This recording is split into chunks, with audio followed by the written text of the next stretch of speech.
Awesome and good morning. Good morning. Welcome to Sunday. It's Sunday morning and it's been raining all week. I thought you were going to say welcome to South Africa. Yeah, that as That well. too. Well, at least we've got a beautiful day today. I mean, look at that. It's Yeah, after all this rain, it's so clear and sunny. and the sky always seems to be super clear after all the rain, which is really, really nice. But are we thankful for another week? And Yeah. What else? What's up? We accidentally matched again this morning. It's just, you need to stop copying me. Oh, yes, no. It's just intuitive. Hey, Awesome. Yeah, it's the 21st of May today. it is a 21st. It's our boyfriend-girlfriend anniversary. It's true. So is that the time you said yes or the time you said no? At the time I said yes. After I said no. So how many So years that is was that? 2001. 22 years. Oh, wow. Okay, congratulations. Oh, well done. No, I don't, thank you. You too. We're in the book of Galatians, and we're going to continue on from there this morning. This is episode 4 of Galatians, and the first 2 episodes you can catch on the podcast or on YouTube, whether you prefer video or audio.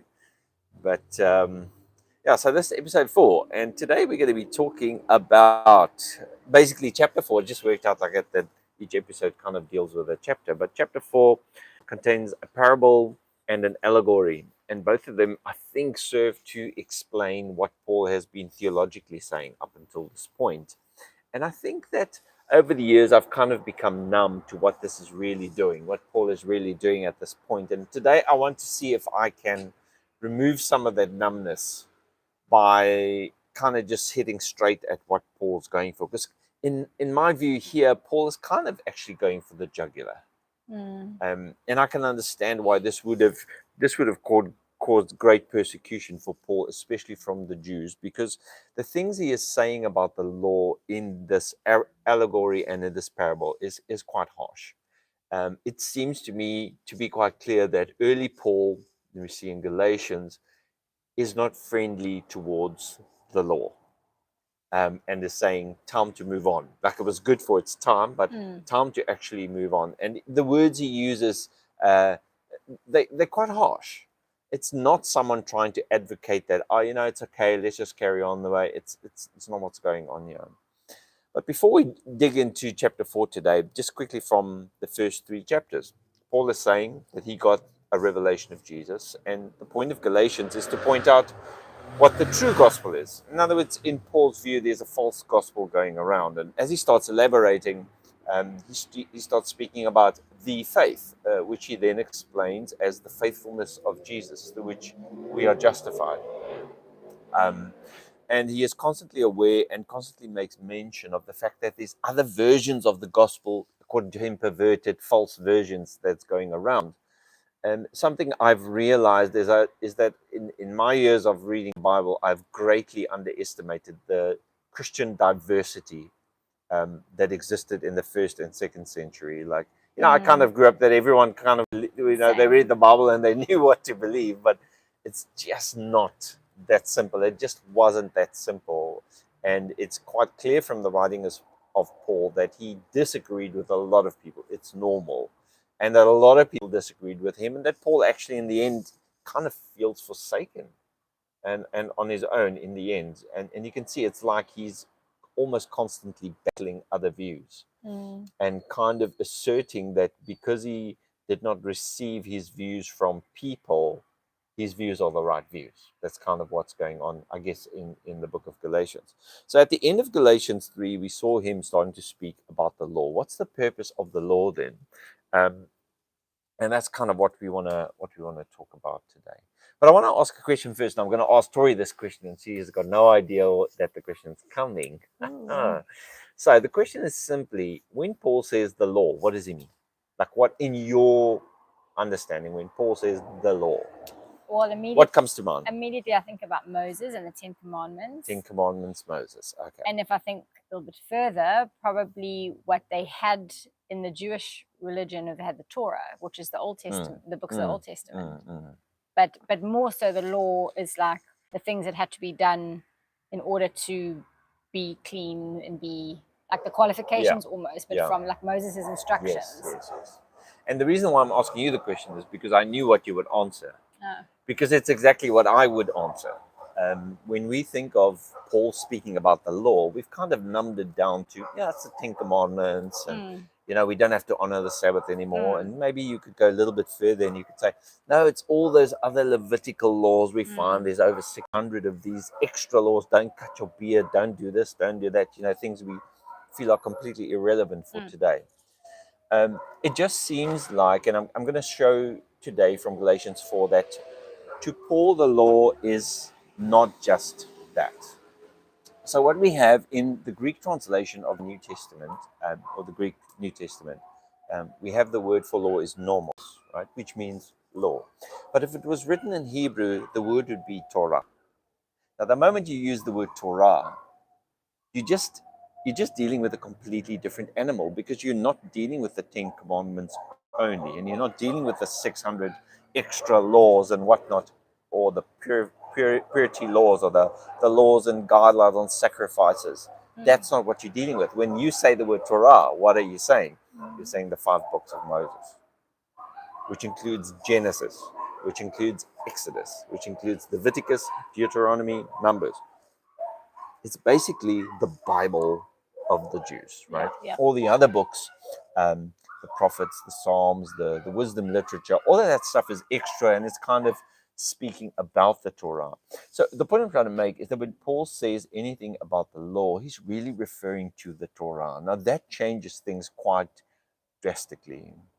And I'm going to show you in chapter 4 that when he uses the word, our English word law, the Greek word nomos, Paul wrote in Greek, he's really referring to the Torah, because then he doesn't quote laws.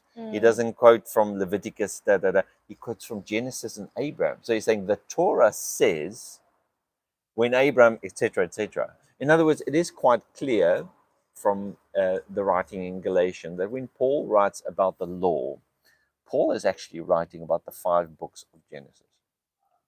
Okay, so the 5 all right, books of so Genesis. what? Sorry, the 5 books of the law, which means the law of Moses, which includes Genesis, and goes into Deuteronomy, etc., etc.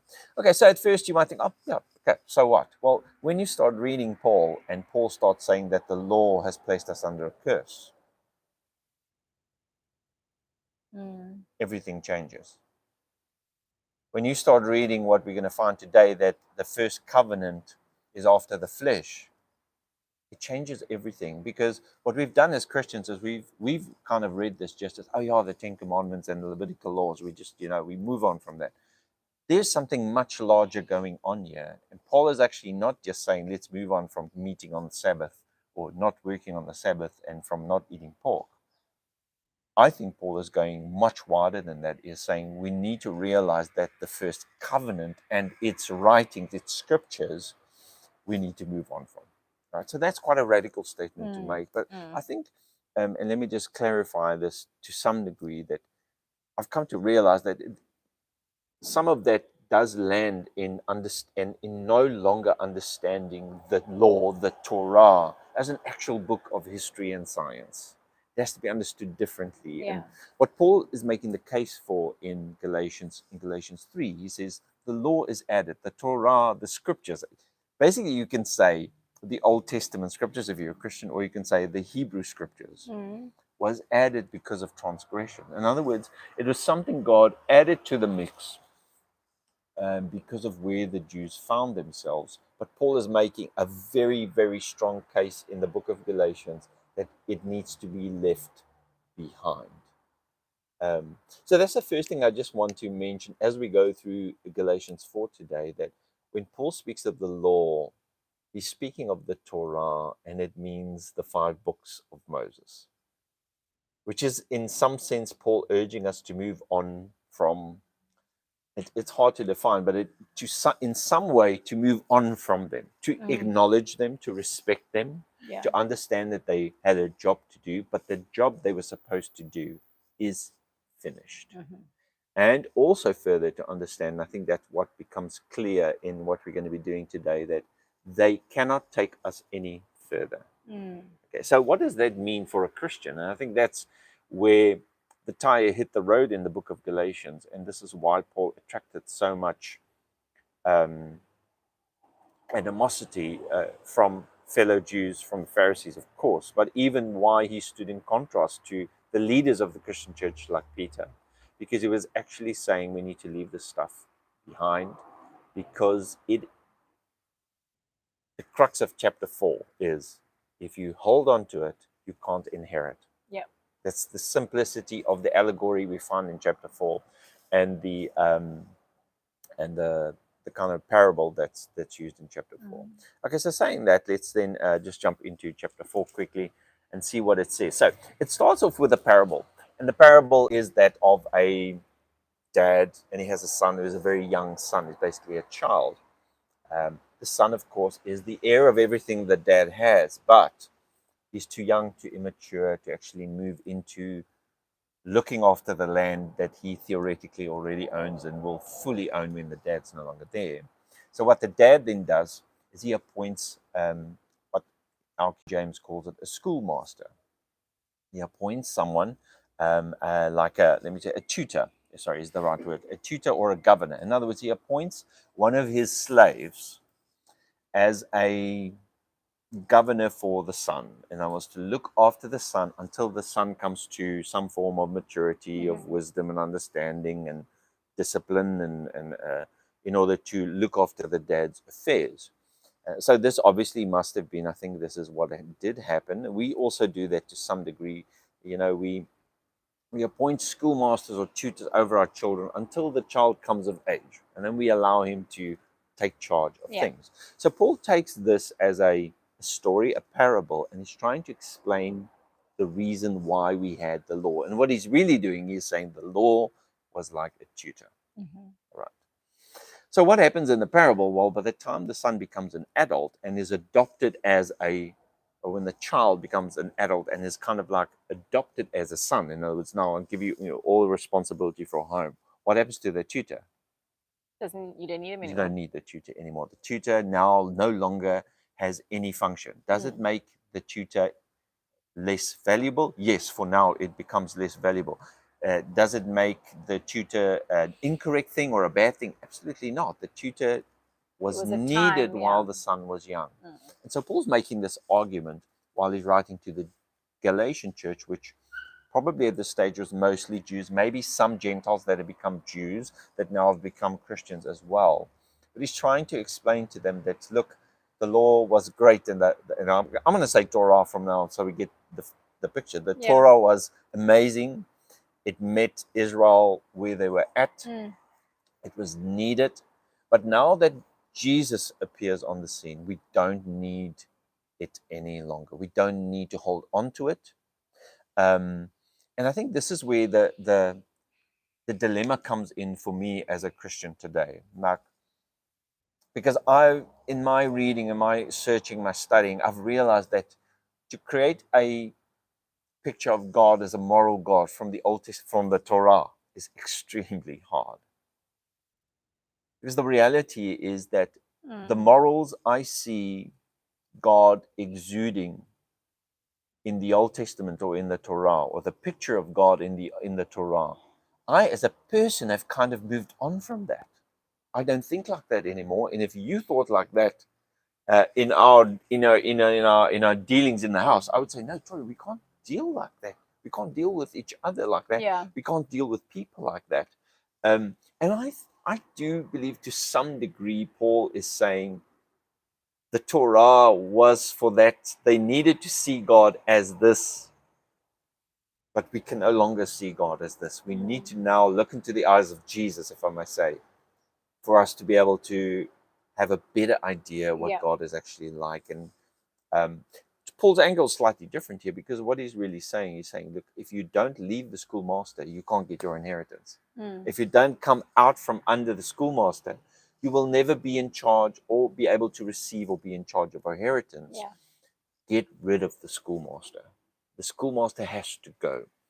So that's a huge issue, and most Christians will say, yes, of course, we're not going to be under the law anymore. But the reality is that we are still, in our mind, we under the Torah in the way that we see God. Yes. And not I think, necessarily in the way that we live. Exactly. So I think this for me has become incredibly important point. that when Paul calls us out from under the Torah, in fact, Jesus, he says in a moment, he says, Jesus came to redeem us out from under the law. Why would someone have to rescue us From something that's there, from that's the good law? for us. Yes, remember that, like the law for the Jews is God. It's what God Yeah. gave. It's God's word, and so it's equal to God. And now Paul is coming he's saying Jesus came to rescue us out from under the Torah. Why would he say that? Unless he really believes, and I think that's what Galatians does early on, he really believes that we can't be the fullness of children of God, or he uses the word son, the sons of God, unless we come out from under it. It will inhibit us. So the angle I'm taking, the angle that's become very relevant for me, is when it comes to the character of God. And it seems to me, if I may use the same vehicle, just with a different passenger, to think like it's impossible for us to be in the likeness of God, or to grow into the likeness of God, what God's really like, unless we realize the Torah will not explain to us God in his fullness. It's a limited view of what God looked like, of what God did. It was people's view of who he is and what he did. All right. So in the first parable of this little boy that now grows up under the servant, Paul in verse 3, he says, even so we. So now he's going to try and explain the parable. He says, even so we, when we were children, we were in bondage under the elements of the world. Okay. So, number one, Paul calls it bondage. So, and I know he says under the elements of the world here. But if you read one or two verses later, he says to bring us out from under the law. So it is quite simple for me, clear for me from Galatians 4, that when Paul speaks of the Torah, he calls it the elements of the world. Now, for some of that will be a hard thing to swallow, but for me it makes perfect sense. But the point is that he calls this bondage. He calls living under that view of God as actually a bondage, shackles, that holds you back from, if I can use my terms, of living and becoming into the image of God. It actually holds us back. So he says, but he calls it the elements of this world. So the elements of the world is found twice in Galatians. It's quite a strange concept, but it literally means the principles of the cosmos. So later on in verse 9, he will clarify this a little bit. He'll say the elements of the world are the things like honoring specific days, specific seasons. So it seems like that ritualistic. Maybe he is referring to the Jewish feast calendar, Sabbath. Maybe he's also talking to some of the Gentiles that might be there and referring back to them also, because they kind of did the same type of thing. Certain days are holy and, you have to respect this calendar and whatnot. But he's kind of calling them out from under that, because he's saying to them that these things are actually bondage. You might think it's a great thing, but in the larger picture, it is a bondage that holds you back. Right. So he says, but then when the fullness of the time had come. So this ties back into Paul's apocalyptic view as a Pharisee. Paul fully believed that the end of time was right there. It was like next Thursday, basically. Like it's this type of next month type of thing. Believed that he lived in the fullness of time. This is why he uses the term. And everything you find before the fullness of time is a worldly system. But what makes it interesting here and what makes it controversial is that Paul seems to include the Jewish religion and the tradition of his fathers as something that needs to be come out under. It was good when it was, but we need to come out under. He says, but when the fullness of the time was come, God sent forth his son, made of a woman, made under law. In other words, he explains Jesus. Obviously, he's referring to Jesus being born under the Torah. Even we know that Jesus lived under the Torah and in many cases obeyed it. In many cases, he didn't. But the point of him coming under the Torah is to redeem everyone from out under this Torah.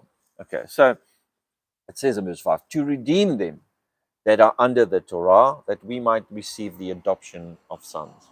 So Paul is contrasting a life under Torah to the maturity of becoming responsible sons, right, of God. But let me just say this one more time, that this doesn't just mean not doing it, starting to do stuff on the Sabbath or starting to eat pork. It means to come out from under a mindset, Perception. a perception. And I always end up in this because there's nothing more important to me than the character of God, because the character of God shapes us. Yeah. And the Torah's view of the character of God, I believe, is completely insufficient. And I think this is the same type of vehicle. Meaning that if you're going to go back to the Old Testament, let's call it what it is, to try and find God and what he is like and how he is, you're going to end up in a bondage that's going to keep you in a cage. Number one, why does it keep us in the cage? Well, because as we see him, as we experience him, as we think about him, God, we become. Yeah. So if we put God in the cage of the Torah, we will obviously also end up in that cage. And this, I think, is why Paul contrasts freedom to bondage here as well. And freedom is more spoken of in chapter 5. But anyway, let's go to there. He says in verse 6, he says, because you are sons of God, God sent the Spirit of his Son into your heart that cries, Abba, Father. Okay, so there's two things put next to each other here. There's a life under the Torah. And then there's now this freedom. And this freedom comes by the Son, Jesus. But it brings us out from under, redeems us from out under the Torah. But what does it give us? It doesn't give us another piece of scripture. It's not what it says. What it does give us, and I think the New Testament is quite clear on this issue, it gives us something inside. Right? Yeah. It gives us, Paul's words, it gives us the Spirit of God. That this Spirit of God is now in us. It's there because we are sons, and it's the one from which we need to be living. Right? Yes. So the point I'm trying to make is that when it comes to God and the character of God, we cannot use the Torah. Yes. We need to use the Spirit. Right? And so a lot of Christians don't like when people say that, because what happens when you say that, they say, oh, well, then everyone's just going to make up God and think God is like this or like that, or, there's too much subjectivity that comes. But the reality is that the Torah's box, its cage, is not large enough for God. And ultimately, we are going to have to rely on what's on the inside to know what God is actually like. It's not going to be written down for us anyway. It's going to come from the inside. And I think it's the point that Paul is making, that this new administration, Paul believed that it was at the door, and there's a lot to be said about Paul's views there, but whatever it looks like and whenever it was supposed to come, the point is it was no longer going to be dictated by that which is written. Yeah. It's going to be dictated by that which is within. And later on, Paul will say, now our real task is to distinguish between our flesh, which is our selfish desires, and the direction of that Spirit that is within us. So the God part of us and the human part of us are going to be in conflict for a very, very long time. Anyway, so I like what you say that the box of the Torah of God's who God is insufficient, because I think so often we forget just that we are physically incapable of comprehending the size and the many, many multifaceted ways of God and who he is. And so I think even if every single person on this earth experienced a side of God that was slightly different to the person next to them, it still wouldn't be, it's also not sufficient. So and when they write that down, how much more and now we press that onto every single person, it's just not sufficient. Yeah. God is it's more likely that there's so much of him that it needs to be in the heart of so many different diverse people. Yeah. You know what I mean? Yeah, absolutely. I agree with that. Okay, so let's see here, verse 7. It says, therefore you are no more servant, but you are a son, and this happens through Christ. And there's a little portion that I think he directs to the Gentiles, where he says to them, or maybe Gentiles that have become Jews, when he says to them, before you served gods that by nature were not gods. It seems to be a Gentile or pagan reference. But now you're coming into something beautiful. But then he's starting to warn them, and this is what Galatians is about. He warns them that how now, coming into this new beautiful thing, are you going back to the normals? How are you going back to the Torah to put? Because remember, the main point of Galatians 2, I think, was no more requirements for justification. Justification is by the faithfulness of Jesus. So whether you're circumcised or not, don't care. But do not tell people they have to be circumcised. They have to do requirements A, B, C, and D to be justified, accepted as innocent before God. That is a gift that comes by the faithfulness of Jesus. You have to rely on that. You have to trust in that. But it's a gift, right? And so he's actually now saying, what Christianity is at this point for Paul is a free gift from Christ that no longer requires the nomos, no longer requires the Torah and its requirements for justification. In fact, he says that it's completely insufficient to actually do the job. And he's also warning some of the Gentiles, they've got to be careful to going back into that. So I want to end, our second portion today is found in Galatians 4, verse 21. So the second portion is what Paul himself calls an allegory. And so he's now going to use a story, an account of Abraham and his two sons that's found in the Torah. And he's going to explain how that now fits onto this new thing called Christianity. And here in this little portion is a little bit of shock. It's a shock. And I want to call it out for what it is today. So you're going to be slightly offended, I guess, to some degree about what I'm about to say, because I'm just gonna put it through. I'm gonna try and translate it into simple language, what Paul is trying to do here. But firstly, let's have a look at verse 21, because it's an important principle for our talk here. He says, "Tell me, you that desire to be under the Torah, what does the Torah say?" Then he says, "It is written." Abraham, hold on. Paul here is helping us to understand that the Torah he's talking about is not the little portion found in Exodus and maybe in Leviticus, Numbers, or Deuteronomy. Paul is explaining to us that the Torah includes the stories about Abraham, which is the book of Genesis. And so this comes back to my very earliest point, just to show that when Paul talks about the law, he is not talking about 10, 17, or 20 requirements to do. Paul is talking about the written Torah. And he is saying to them, you that want to be under that piece of scripture, don't you know what it says?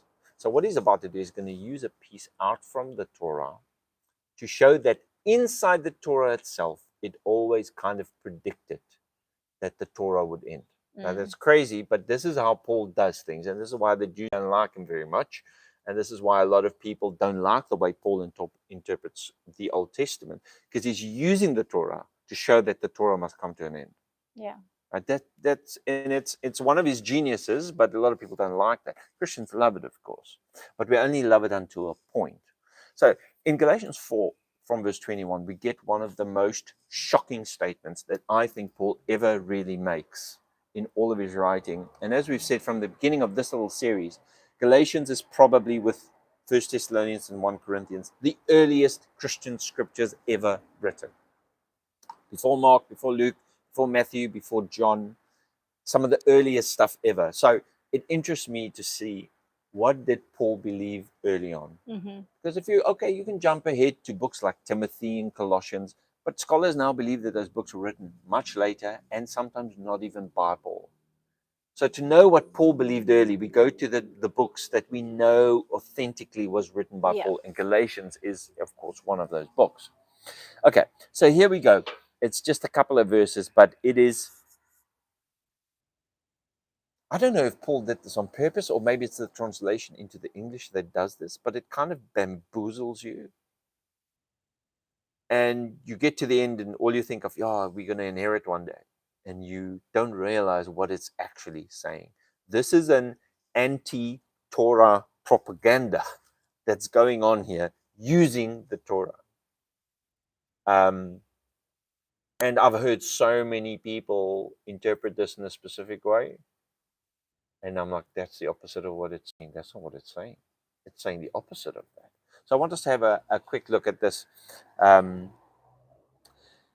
For it is written. So he's using the Torah, right? He says, he's basically saying to people that want to live under the Torah, don't you know the Torah itself is saying that the Torah cannot help you inherit, that you have to come out from under it to actually walk into what he calls the adoption of sons, into freeness, freedom, into newness, and into inheritance, right?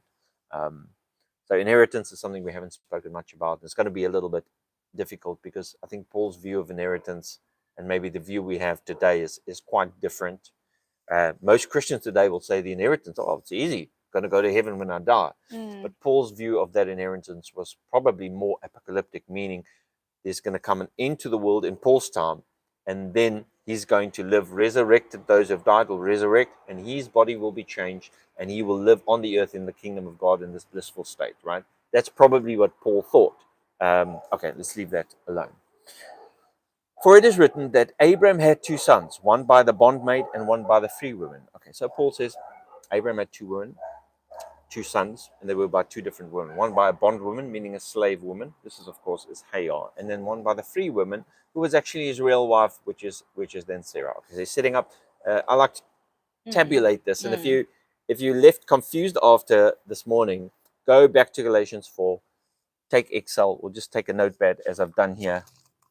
Write them down, one side, other side, and see if you can follow what's actually going on here. So, bondage and free, right? He says, but he who was of the bondwoman is born after the flesh. So this is Ishmael, born after the flesh. Flesh to Paul, as far as I can understand, means human nature, in a sense. That's selfish instinct, right? Abraham wanted a son, Sarah was barren, so he made a plan. He got onto Hagar, and there was a son born. It's actually a problem that arose, right? It says, but he that is born of the free woman comes by promise. So you have bondage, you have freedom, you have Hagar, you have Sarah, you have flesh, and you have promise, right? I don't know if you can do tables in your head. I can't. I need to be writing it down. It says, which things are an allegory? So Paul now says, the two women, the two sons, one by flesh, one by promise, is an allegory. Oh, great.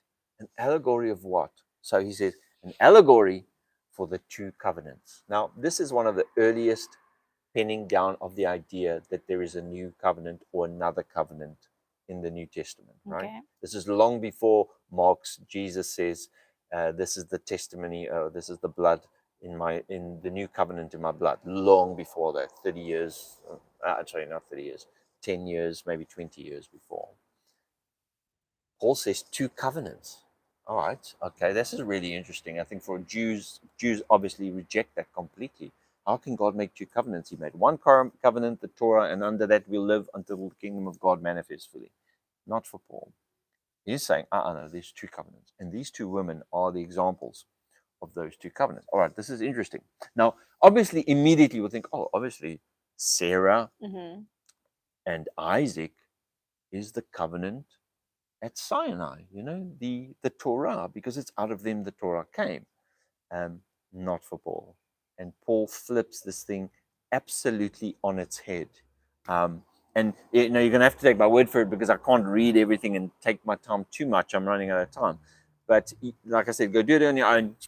Make an Excel sheet, write it down, see what it looks like, and you find out for yourself. But anyway, it says there are two covenants. The one from Mount Sinai, which genders to bondage. What the heck is going on here?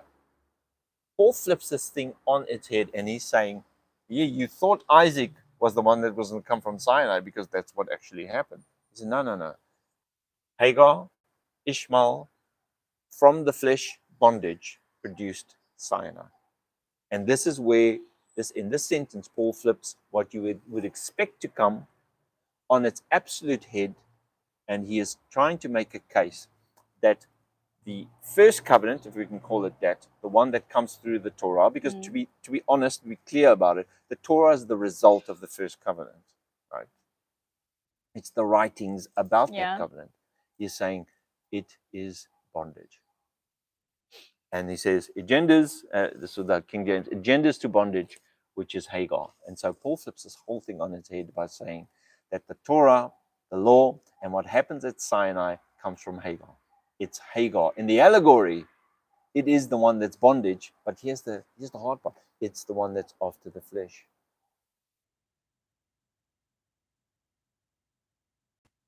Now, this, you can imagine what type of persecution Mm. this is going to draw, not only from the Jews, but from Christians or from newly converted Jewish Christians Yeah. who still believe in the law, Yeah. who still value it, who still live after it, and who are now, which is the case for Galatians, using it to tell people in order to be justified by God, you must come and get and do the requirements that's given out by the law. And Paul is saying some hard things here. And one of the things he is saying is this thing comes from flesh. Yeah. And to be honest, and this is going to be hard to hear, but to be honest, if you really go read the Torah, the first 5 books, and you see how God is depicted, it becomes quite obvious to me that there's some flesh involved in some of that. This was the human view of God. Maybe that Israel needed, but God can't be like this. It's just not possible. It contradicts a lot of the New Testament, contradicts Jesus, contradicts Paul in many ways. And here Paul has actually already made this case 2,000 years ago, that what came out of Sinai, which he believed was given by angels, by the way, as we saw it earlier on, is by flesh. Yeah. The promise, and that which is by spirit, he's making the case, is what we now get inside of Jesus. Right? So this is harsh things to hear, and a lot of Christians will take, well, I wouldn't say offense, but this is going to trouble It's you. different to what you're used to. This is going to trouble you because your view of the Old Testament is, it's the Word of God. It's the same precious, as Jesus. What Moses did, when Moses kills the man who picks up sticks on the Sabbath, that's the same as love your enemies as yourself, that Jesus says. We have to harmonize these two. I'm saying no, we don't. Yeah. Because the first one, even according to early Paul, is saying that this is bondage, this is flesh. So he goes on. So he flips it on its head. You wouldn't expect this. This is, I don't know, there must be some literary word for what Paul is doing here, but it is pure shock therapy that's actually going on inside here. He says, for Hagar is Mount Sinai in Arabia. What the actual? He's saying that Sinai, this holiest place for the giving of the Torah and the foundation of Jewish religion, understanding, view of God, etc., etc. He's saying it's a place of bondage. We need to come out from under it, right? Yeah. He says, but, now he contrasts it. He says, but Jerusalem, which is above, is free and is the mother of us all. Now, this is a contrast between the Jerusalem that is now, which is the actual Jerusalem with the Jews inside. He's saying there's another Jerusalem, and please, this is an allegory, right? There's no city up on some star somewhere. He's saying that there's a spiritual understanding of what Jerusalem is, and it is the mother of us all. And I think personally with this, he's throwing it beyond the Jewish ethnicity and saying that everyone comes from this mother of us all, Jerusalem, not an actual mother or an actual city, but it's the view that that God is calling us, and he's calling the Jews out from under this cage block view of themselves and of God to come into a place where all the Gentiles can come in under God as his children without the law completely. And a lot of people and most scholars, when you ask them, or many scholars, if you ask them why Christianity grew so quickly, many of them will tell you that if it wasn't for Paul, it wouldn't have happened. Because up until this time, Christianity is basically just a Jewish sect. They are Jews that just think a little bit differently. They just believe the Messiah came. But the idea of Messiah is Jewish. But Paul does something completely different here. Paul opens Christianity up to the world and says we don't need the Torah. We don't need the laws. We don't need to the requirements. Everyone is welcome. God is the Father of us all. Everyone. Come in. Jesus has already paid the price for your justification, for your innocence. Come. So this is what makes Christianity go from a Jewish sect to the greatest religion of the Roman Empire, the religion of the Roman Empire eventually, because it opens up its doors to everyone. Okay, we've got 2 or 3 minutes left. I want to end up this year. Verse 27 is this one, you'll know it. For it's written, rejoice, though you that are barren, that don't bear, break forth and cry, you that travail not, For the desolate has many more children than she which has an husband. This doesn't actually come from Abraham or the account of Abraham at all. It comes from Isaiah 54. And the context is the Jewish nation that had gone through this huge exile, almost complete destruction, and that seems to be barren and desolate, but will come up and will live again. And this is the kind of the context. But once again, Paul flips this thing completely up its head, and he is actually saying that Christianity, the church, the idea of the Spirit of God in people is the one that looks barren right now, but is the one that will flourish. Because at this time, remember, Christians were the minority. Yes. All right.